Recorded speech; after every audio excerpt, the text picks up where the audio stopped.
Tudo passa, inclusive as versões que você já foi.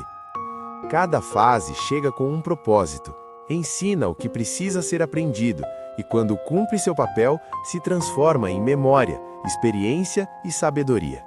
Nada é desperdiçado no caminho da alma.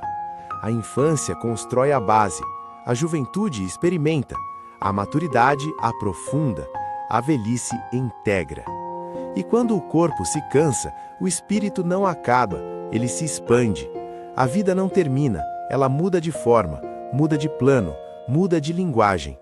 Apegar-se demais a uma fase é tentar congelar o fluxo natural da existência.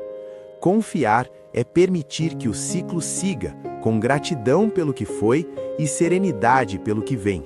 Porque tudo é transitório, mas o que você viveu com verdade permanece na essência.